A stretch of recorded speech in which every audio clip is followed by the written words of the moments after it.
So, one of the questions I often see asked is, well, what order should I do things in my chain, in my signal chain?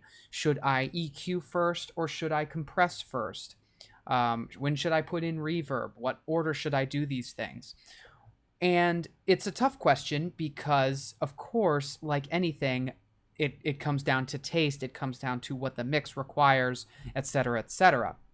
But in general, I highly recommend that you almost always EQ before you compress. And why that is very simple if you just think about it. When you are EQing, you are doing so to hopefully correct issues in your mix or enhance it in a certain way. So if I was EQing this and I said, okay, I'm going to roll off everything below 200 about here, and then maybe I said, oh, I want to boost a little bit, and oh, I want to roll some stuff off the top, and yada yada. Okay, that's my EQ there. Then if I compress this signal, if I were to add it in this chain here, what would be happening is it would be compressing the cleaned up signal. It would be compressing the thing that I just spent time rolling off frequencies, boosting, and cutting. However, if I said, no, I'm not going to do that, I'm going to compress it first. So I'd go and I add my compressor here. And then I set my threshold and I start, doing crazy stuff and compressing it.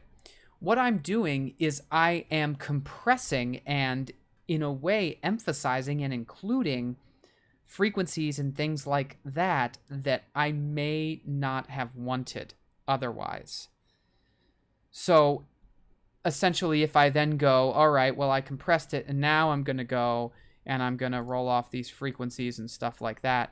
Well, that's fine, but you kind of are undoing some things you already did, and the compression already has taken effect, and now you're just kind of going back through and fixing it.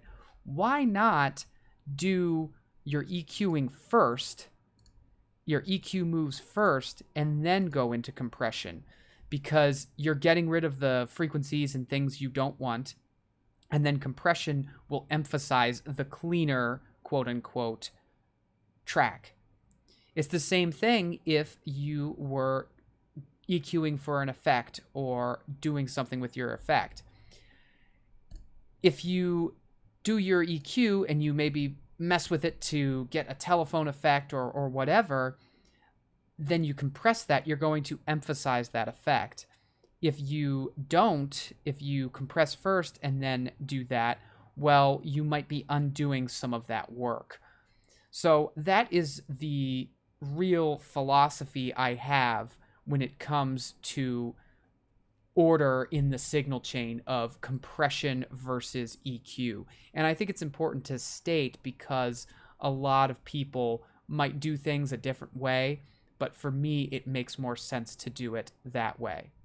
But the last thing I'll say is that this is something I generally follow, but it's not always something you have to do. So if you're happy with how your dynamics processors are creating your sound and the results you're getting, then go ahead and EQ after them. But if you aren't, then see if you can move your EQ earlier into the chain, because then you might find that you are able to have more success. And that's why I recommend not compressing until you've at least taken an initial pass at EQing.